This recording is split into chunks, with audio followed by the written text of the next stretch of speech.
Boa noite. Você vai ver no programa de hoje. Curso de Pedagogia comemora mais uma conquista. Segundo a última edição do Guia do Estudante, da Editora Abril, o curso obteve 4 estrelas de um total de 5, que o coloca entre os melhores do país. O fato foi motivo de comemoração da congregação do curso e da universidade, durante a 37ª Semana Acadêmica.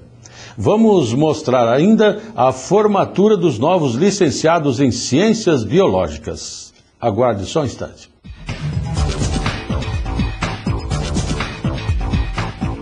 O curso de Pedagogia promoveu de 28 a 30 de agosto a sua 37ª Semana Acadêmica. O evento também serviu para comemorar a conquista de 4 estrelas de um total de 5 do Guia do Estudante, fato que o coloca entre os melhores do país. Segundo a coordenadora do curso, professora Denise Martins Esponquiado, essa é mais uma razão para continuarmos formando profissionais competentes e que venham a contribuir com o desenvolvimento da educação regional. A diretora acadêmica, a professora Elizabeth Maria Zanin, que também participou da abertura da semana, cumprimentou os integrantes do curso de Pedagogia pelas 4 estrelas do Guia do Estudante, lembrando a grande tarefa do educador. Além do curso de Pedagogia, que conquistou 4 estrelas, outros cursos da universidade receberam 3 estrelas. Ciências Biológicas, Bacharelado, Psicologia, Engenharia de Alimentos e Direito. Neurociência, Educação e Aprendizagem foi o tema que abriu as conferências da Semana Acadêmica do curso de Pedagogia. A temática foi abordada pela educadora Helena Velinho Corso, de Porto Alegre. Segundo a educadora, a neurociência diz respeito a um conjunto de disciplinas que abordam o sistema nervoso como seu principal objeto de estudo. Nós temos a neurologia, a neuropsicologia e ciências básicas como neurobiologia, por exemplo, né?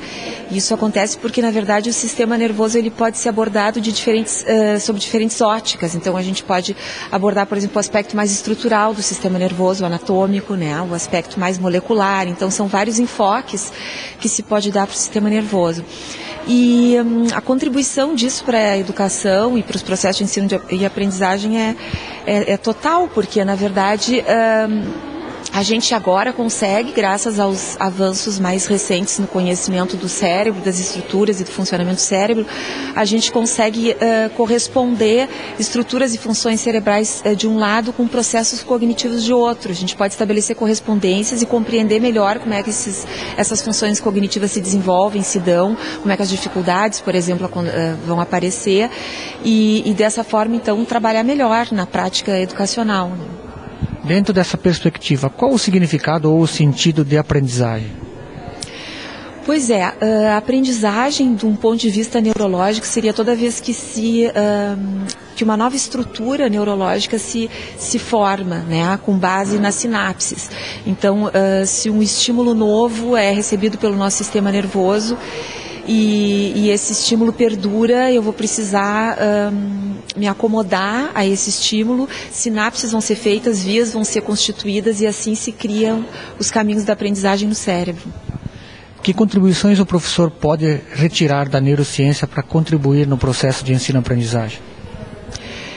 Acho que são muitas também, né? Talvez uma compreensão assim básica, que é recente, que ao mesmo tempo é básica para quem trabalha com educação e aprendizagem, é o entendimento de que o cérebro ele não é um órgão que vem todo pronto geneticamente. Na verdade, grande parte das estruturas cerebrais se desenvolvem na experiência, no contato do sujeito com o ambiente.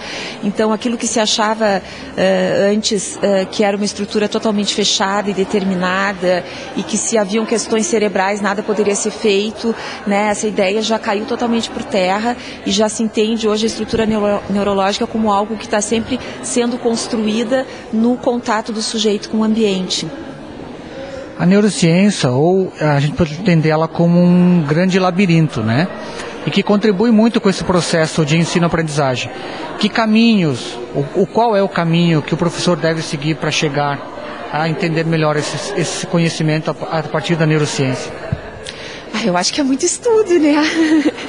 Não tem escapatória. Eu acho que hoje em dia, desde a chamada década do cérebro, né, que foram os últimos 10 anos do século XX, tudo que se aprendeu naquela década e que continua se aprendendo a respeito de cérebro, são muitas informações, são informações riquíssimas, que podem, como eu disse, ser postas em paralelo com o que a gente já sabe de educação, de aprendizagem, com os modelos psicológicos que nós temos de aprendizagem. E isso contribui e enriquece de uma maneira incrível a prática do professor, mas isso requer estudo, né? E uma grande dose de motivação. Ah, com certeza, uma grande dose de motivação. A 37ª Semana Acadêmica de Pedagogia também abordou as tecnologias da informação. Segundo o professor Edemilson Ramos Brandão, da Universidade de Passo Fundo, as tecnologias devem ser inseridas na escola, mas como recursos didáticos e utilizadas de forma estratégica. Ela tem que ser utilizada dentro da escola. A escola tem que se apropriar dessa tecnologia como uma forma também como um recurso didático, né? Não podemos tratar as tecnologias como algo que não faz parte do contexto da escola. Ao contrário, elas têm que ser inseridas na escola. E quais as principais questões que ajudam o professor a trabalhar essas novas tecnologias em sala de aula? Acho que, em primeiro lugar, é se apropriar dela, né? Como fazemos para que as pessoas possam se apropriar efetivamente? Não saber utilizar uma tecnologia, mas se apropriar.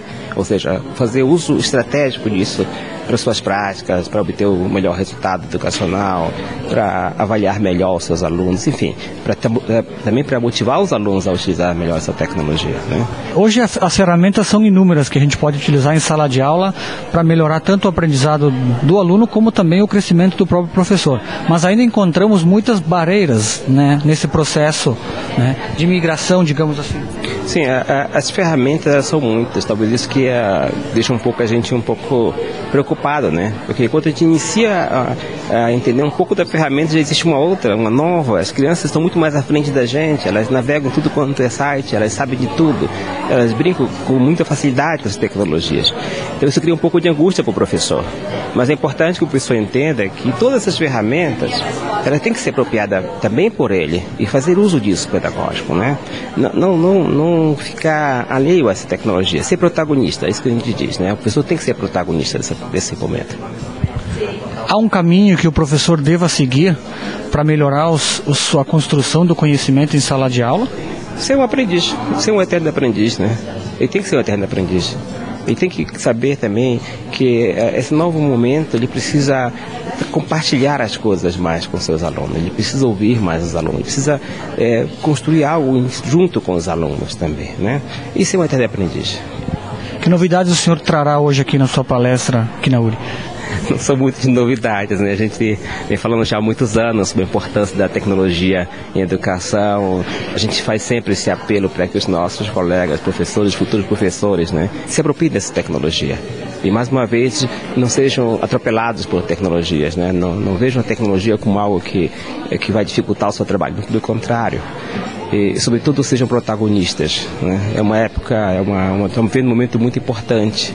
Então, o professor tem que ser protagonista desse processo, não pode ser simplesmente um observador desse processo. É um processo de crescimento. Sim, acho que talvez seja o momento mais importante para a escola entender que esse é o momento de mudar a escola, de crescer juntos, né? Professores, alunos, comunidade, porque é aí que se desenvolve tudo. A tecnologia ela potencializa alguns processos que eu chamo de processo de cidadania, né? Ainda mais agora que você está dentro de uma rede que possibilita a autoria, que você pode manifestar as suas ideias, as suas opiniões, as suas linguagens, enfim, construir todo um processo que antes era muito difícil de se fazer. Então esse é o momento exato para se trabalhar efetivamente com uma proposta pedagógica onde se coloque a tecnologia como algo que possa ajudar nessa construção. A inclusão e aprendizagem, tema que vem ganhando cada vez mais importância no setor educacional, também mereceu espaço na Semana de Pedagogia. A temática foi abordada pela educadora Rosângela Machado, da Secretaria Municipal de Educação Especial de Florianópolis. Ela foi convidada para mostrar o trabalho que vem sendo desenvolvido na capital catarinense e que tem sido destaque no Brasil. disse que os ganhos da inclusão são de toda a sociedade. A primeira lição é que a inclusão escolar ela não se restringe somente, como muitos pensam, à inclusão de crianças com deficiência no ensino regular. A educação inclusiva é um movimento muito mais abrangente e requer muito mais participação do ensino comum como um todo. Então, quando a gente fala sobre educação inclusiva, quando a gente a discute, isso significa pensar uma nova organização de escola, pensar numa outra perspectiva de aprendizagem, que não pode ser restrita ao aluno aprendeu quando ele reproduz numa prova aquilo que o professor ensinou. Sugere uma reorganização do ensino, uma nova maneira de ensinar, uma reorganização curricular, uma nova abordagem sobre o conhecimento, enfim, todos os elementos que compõem o ensino regular, a educação inclusiva discute. E também a educação inclusiva vai discutir a inclusão também, mas não só, das pessoas com deficiência. E nessa perspectiva, a educação especial também tem uma outra perspectiva. A educação especial, antes do movimento da educação inclusiva, era uma modalidade de ensino substitutiva ao ensino regular. Ou seja, crianças com deficiência eram escolarizadas à parte, em escolas especiais, classes especiais. Hoje a educação especial não faz mais isso. A educação especial é uma modalidade de ensino que provê recursos, instrumentos, serviços de acessibilidade à criança com deficiência, para que ela acesse ao conhecimento e ao ambiente escolar. Quem ganha com isso, professora? Eu acho que toda a comunidade, toda a sociedade ganha com isso, especialmente as crianças, né? Com certeza. Às vezes a gente imagina que quem se beneficia da inclusão é a criança com deficiência. E bem ao contrário, a convivência com a criança com deficiência faz as outras crianças serem mais... fazem as crianças compartilharem o conhecimento, é uma educação de valores humanos, porque elas precisam ajudar essas crianças, compartilhar as suas coisas com essas crianças, e com essa atitude todas as crianças ganham, não só as crianças com deficiência. Que tipo de comportamento nós, sociedade, deveríamos ter no trato dessas questões? Olha, a primeira coisa é reconhecer que a gente tem uma raiz de preconceito, né? Principalmente nós adultos não convivemos com essas crianças na nossa época de educação escolar regular. Eu diria que hoje as crianças se tornarão adultos melhores, porque estão convivendo, né? Muitas vezes as escolas se dizem não preparadas para receberem com essas crianças, e quem diz isso são os adultos que não conviveram. Então a melhor forma de se preparar é na convivência, na experiência. Isso não exclui a formação continuada para os professores do ensino regular. E qual é o exemplo que a senhora está trazendo para nós aqui da universidade, para os espectadores da Semana Acadêmica de Pedagogia? Olha, eu tenho como experiência, e sou gestora de lá, é a Rede Municipal de Ensino de Florianópolis, que tem se destacado no Brasil como uma rede que faz a educação inclusiva. Por quê? Primeiro porque ela recebe toda e qualquer criança no ensino regular. Ela reconhece o direito à educação de todas as crianças.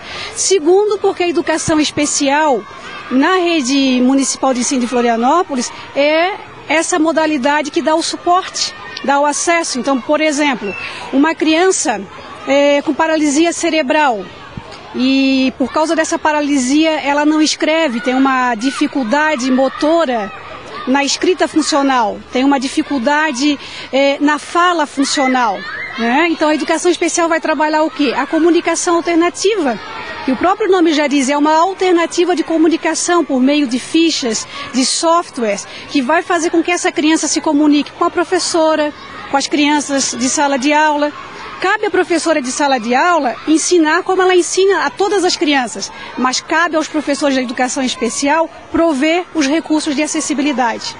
E isso necessita realmente um esforço muito grande por parte da escola, mas principalmente dos profissionais que atuam na área da educação. Acho que a primeira atitude, a primeira mudança está em nós. É saber que essas crianças têm o direito de estar no ensino regular, né? E a formação ela é imprescindível. Então, os próprios professores da educação especial foram formados numa época de segregação ou de inserção parcial. Hoje eles precisam de uma formação, né, que os habilite a ensinar a comunicação alternativa, a ensinar o braille para crianças cegas, a ensinar a Libras, que é a língua de sinais de crianças surdas, a produzir materiais e recursos de acessibilidade. Aos professores do ensino regular, cabe uma formação pautada nas diferenças, que é um outro equívoco que a gente tem, achar que o diferente é somente o outro, né? Aquele que foge do padrão, quando as diferenças elas estão em todos. Então cabe uma formação também pautada nesses princípios, nesses fundamentos básicos sobre a diferença. Voltamos dentro de instantes para mostrar a colação de grau dos novos licenciados em Ciências Biológicas.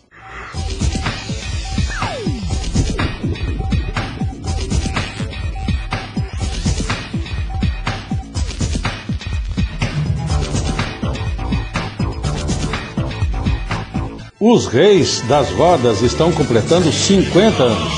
Para este momento histórico, o grupo de patinação vai lembrar algumas das grandes obras já apresentadas. Serão 4 apresentações em setembro, dia 27 às 20 horas, dia 28 às 15 e 20 horas e dia 29 também às 20 horas, no Salão de Eventos da URI Erechim. Venha viver momentos de grande emoção em mais um show de arte sobre rodas. Apoio URI Erechim, uma universidade na sua vida.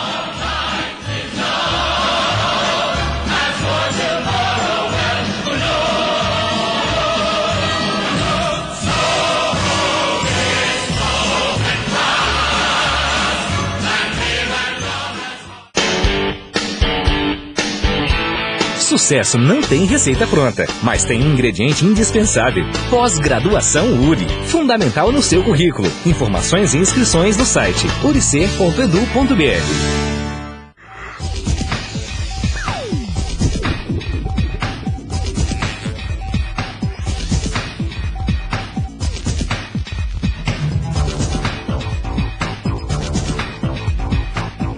A universidade acaba de formar 18 novos licenciados em Ciências Biológicas.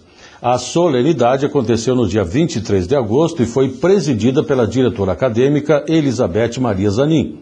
Os novos licenciados tiveram como paraninfo o professor Jean Carlos Budke. Adriane Turski, filha de Cláudio Miro Turski e Isolete Fátima Turski, natural de Erechim. Adriane, confiro-lhe o grau de licenciada em Ciências Biológicas. Parabéns, sucesso. Quer saber, a vida é carnaval. Tire um dia inteiro pra você. Leia um livro, liga a TV. Telefone pra quem tem. Aliane Stroyer Barbosa, filha de Roque Urbano Stroyer e Elma Melania Stroyer, natural de Aratiba. Aliane, confiro-lhe o grau de licenciada em Ciências Biológicas. Parabéns, sucesso. Your love pours down on me, surround me like a waterfall. And there's no stopping us right now. Aline de Oliveira da Silva, filha de João Redondo e Ana Lourdes de Oliveira Redondo, natural de Erechim. Aline, confiro-lhe o grau de licenciada em Ciências Biológicas. Parabéns, sucesso.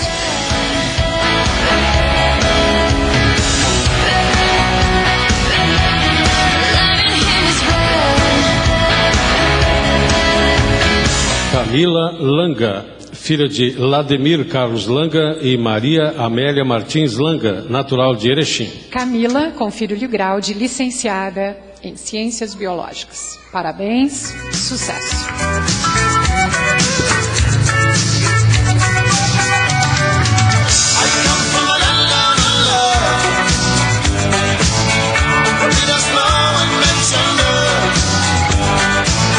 Karina da Silva Rodrigues, filha de Euclides da Silva Rodrigues e Terezinha Rodrigues, natural de Erechim. Karina, confiro-lhe o grau de licenciada em Ciências Biológicas. Parabéns, sucesso.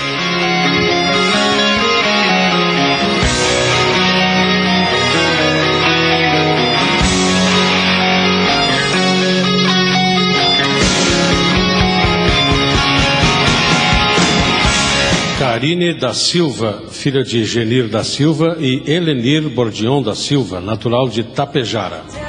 Karine, com filho de grau de licenciada em Ciências Biológicas. Parabéns, sucesso.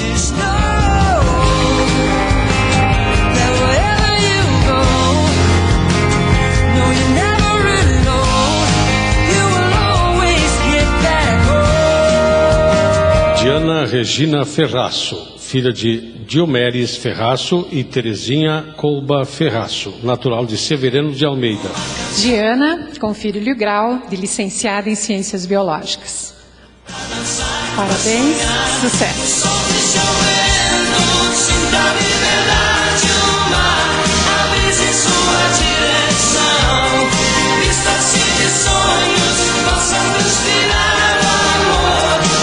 Elisandra Quartieri, filha de Getúlio Leites Quartieri e Eliane Heloísa Medeiros Quartieri, natural de Erechim. Elisandra, com filho de grau de licenciada em Ciências Biológicas.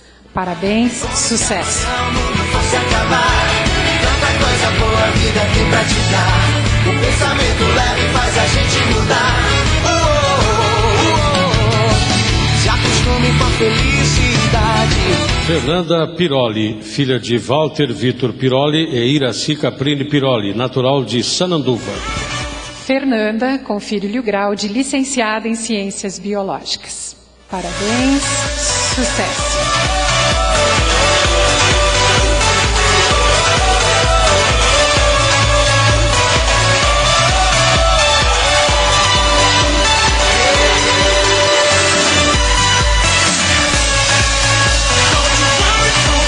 Fernando Luiz Catelan, filho de Luiz Carlos Catelan e Sueli Fátima Fabian Catelan, natural de Erechim.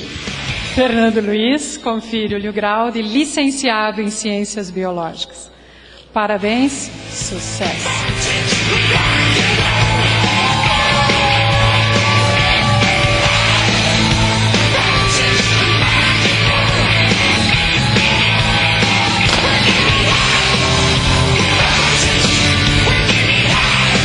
Gabriele Winter Tumeleiro, filha de Rogério Tumeleiro e Sinara Winter Tumeleiro, natural de Caxias do Sul. Gabriele, com filho de grau de licenciada em Ciências Biológicas. Parabéns, sucesso.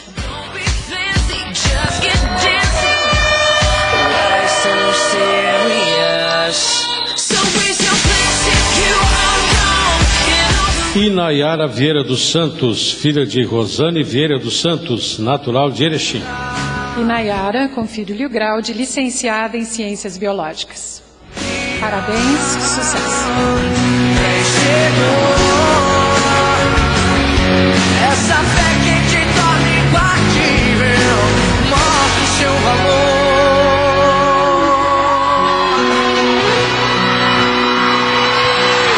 Isabel Maria Subtis, filha de Volmir Subtis e Rosara Souto, natural de Tapejara. Isabel Maria, com filho de grau de licenciada em Ciências Biológicas. Parabéns, sucesso.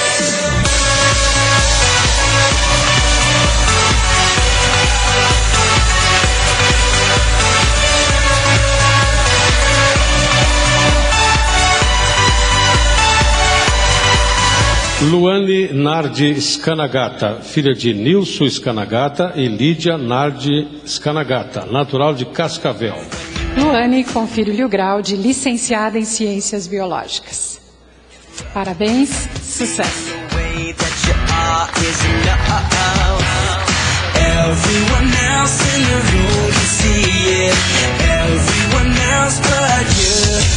Baby, you light up my world like nobody else. The way that you flip your Mônica Dutra Flores, filha de Jucimar Pedro Consalter Flores e Marisete Floriana Dutra Flores, natural de Nova Prata. Mônica, com filho de grau de licenciada em Ciências Biológicas. Parabéns, sucesso.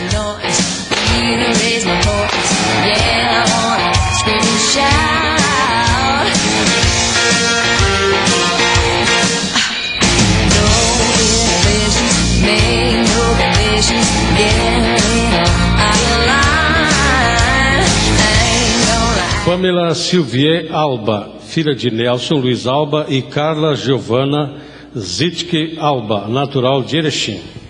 Pamela Silvier, confere-lhe o grau de licenciada em Ciências Biológicas. Parabéns, sucesso!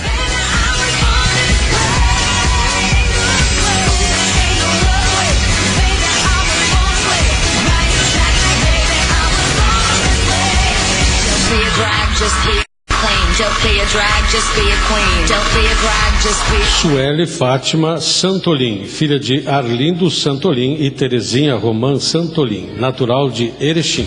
Sueli Fátima, confiro-lhe o grau de licenciada em Ciências Biológicas.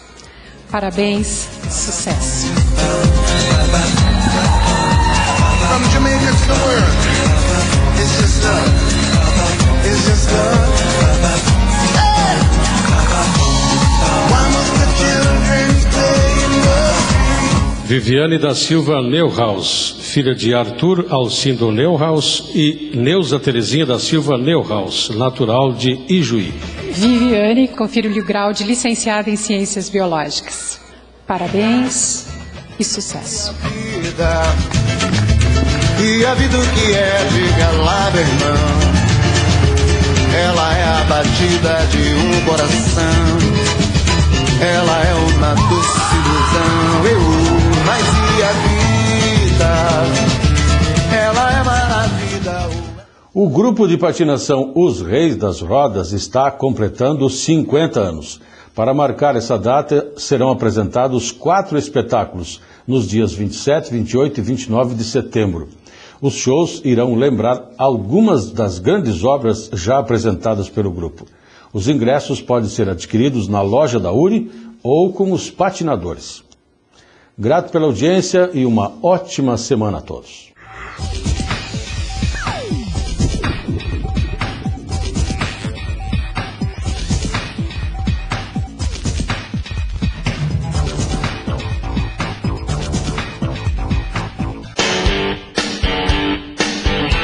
Sucesso não tem receita pronta, mas tem um ingrediente indispensável. Pós-graduação URI. Fundamental no seu currículo. Informações e inscrições no site uricer.edu.br.